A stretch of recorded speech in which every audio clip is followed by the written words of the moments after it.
Hi friends, ఈరోజు మన video ఏంటంటే ముందుగా అందరికీ శ్రీరామనవమి శుభాకాంక్షలు అండి.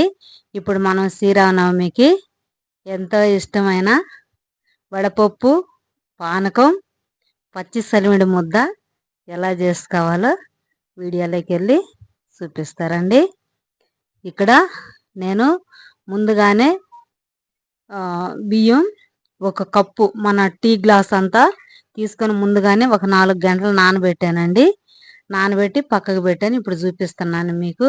కానీ మేము చిన్నప్పుడైతే ఈ వడపప్పు పానకం కోసం తెగ కొట్టుకునేవాళ్ళు. చాలా బాగుండేది పానకం. బియ్యం మనకు నానిపోయినాయి. ఇక్కడ వేరే గిన్నె తీసుకొని ఒక కప్పు మన పెసరపప్పు తీసుకొని నానబెట్టుకోవాలి. ఇవి తొందరగానే నానిపోతాయి. శుభ్రంగా కడిగి నీళ్ళు పోసుకొని పక్కన పెట్టేసుకోవాలి.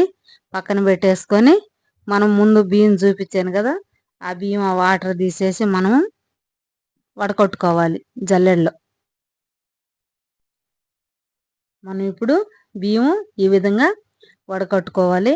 మనకు టైం ఉన్నది కాబట్టి బియ్యం మంచిగా నీళ్ళన్నీ ఒడిచిపోతాయి.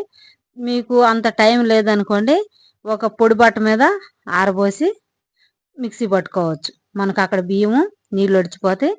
ఇక్కడ మనం పానకం కోసం ఒక గిన్నె తీసుకొని ఒక కప్పు బెల్లం తీసుకొని ఆ గిన్నెలో వేసుకొని కొన్ని వాటర్ పోసుకోవాలి. నేనైతే ఒక చిన్న చెంబు నీళ్ళు పోసి కలిపి మూత పెట్టి పక్కన పెట్టేసుకున్నాను.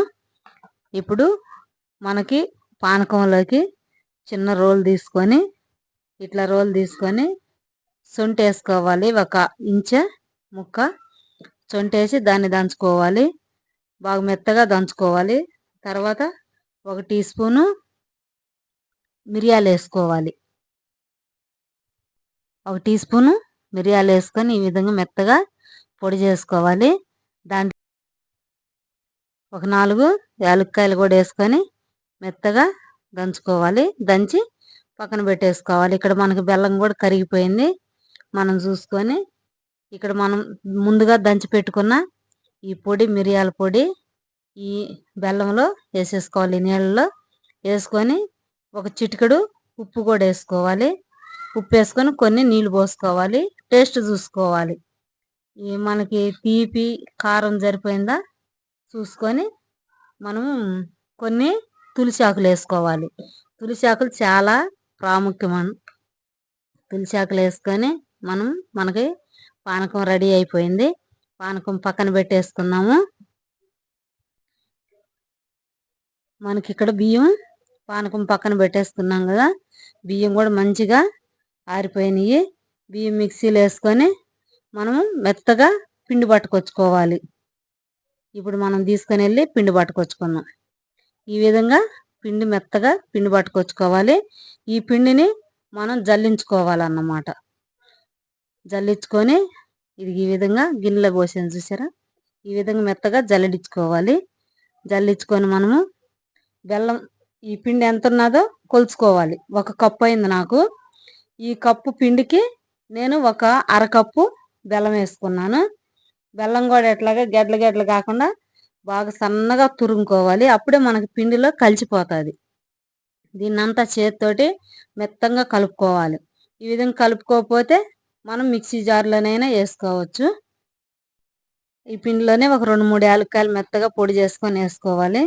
మంచిగా కలుపుకోవాలి. చూసారా, ఈ విధంగా కలిపితే మనకి ఇట్లాగా ముద్దకొచ్చేసింది.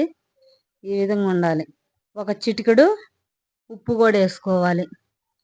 చూసారా, నా చేతిలో కొంచెం ఉప్పు అంటే మనకి స్వీట్నెస్ బాగుంటుంది. ఉప్పు వేసుకొని మనం మంచిగా కలుపుకోవాలి. మనకి ఈ విధంగా పిండి కలుపుకున్నాం కదా, మనం నెయ్యి పోసుకోవాలి. ఇక్కడ నేను నెయ్యి వేసాను. ఇక్కడ చూసారు, నా దగ్గర నెయ్యి డబ్బా ఖాళీ అయిపోయింది. నెయ్యి ఒక ప్యాకెట్ తీసుకొచ్చేసాను. ఇది మనం మంచిగా పిండిలో వేసి కలుపుకోవాలి. మనకి వాటర్ పడితే వేసుకోవాలి, లేకపోతే ఈ నెయ్యితోనే మనకి సలివిడి ముద్ద వచ్చేసిద్ది. నాకైతే నీళ్ళేం పట్టలేదు. ఈ విధంగా ముద్దకొచ్చేసింది. సలివిడి ముద్ద కూడా రెడీ అయిపోయింది మనకి. ఈ సలివిడి ముద్దను పక్కన పెట్టేసుకొని మనం వడపప్పును చూసుకుందాం. మనకి ఈ విధంగా ముద్దకొచ్చేసింది. కానీ నెయ్యి వేసాం కదా చాలా బాగుండిద్దండి. చాలా మంచి వాసన కూడా వస్తుంది. మనకి సలివిడి ముద్ద కూడా అయిపోయింది. పక్కన పెట్టేసుకున్నాము. ఇప్పుడు మనం వడపప్పు చూసుకుందాం. వడపప్పు మంచిగా నానిపోయింది. చూసారా ఇక్కడ నా చేతిలో మనం ఇట్లా పట్టుకుంటే ఇరిగిపోవాలన్నమాట. మనకు నానిపోయింది. ఈ నీళ్లు తీసేసి మనం ఇట్లా ప్లేట్లు వేసుకోవాలి. అంటే మనం ఏదైతే కలుపుకుంటామో ఆ ప్లేట్లో వేసుకోవాలి. ఇక్కడ నేను ఒక ప్లేట్లో వేసుకొని ముందుగానే మామిడికాయ ముక్కలు తురిమి పెట్టుకున్నాను. సన్నగా కట్ చేసి పెట్టాను. పచ్చిమిరపకాయలు కూడా ఒక 2 పచ్చిమిరపకాయలు కట్ చేసి పెట్టాను. ఒక చిటికెడు ఉప్పు వేసుకోవాలి. ఇక్కడ నేను ముందుగా కట్ చేసుకున్న పచ్చిమిరపకాయలు మామిడికాయ ముక్కలు వేసేసుకొని కలుపుకున్నాను. ఇంతేనండి, మన వడపప్పు కూడా రెడీ అయిపోయింది. ఈ వడపప్పు తినేటప్పుడు పుల్ల పుల్లగా కారం కారంగా ఉంటుంది. ఇట్లా పచ్చిమిరపకాయలు మామిడికాయ ముక్కలు వేసుకుంటే కొంతమంది బెల్లం వేసుకుంటారు, కొంతమంది ఇది పచ్చి కొబ్బరి వేసుకుంటారు. కానీ ఇట్లా అయితేనే చాలా బాగుండిద్ది. ఇప్పుడు మనకి అన్ని 3 రెడీ అయిపోయినాయి. 1 బై 1 మనము సర్వింగ్ చేసుకున్నాం. ఇక్కడ ముందు మనం పానకం పోసేసుకున్నాము. ఒక గ్లాసులోకి మనకు పానకం రెడీ అయిపోయింది కాబట్టి పానకం పోసేసుకొని తర్వాత వడపప్పు, తర్వాత మన సలివిడి ముద్ద పెట్టేసుకున్నాం. ఈ విధంగా మనకి శ్రీరామనవమికి ప్రసాదం అయిపోయిందండి. ఈ విధంగా ఎలాంటి కంగారు లేకుండా మీరు కూడా శ్రీరామనవమికి ఈ విధంగా ప్రసాదం చేసుకోండి.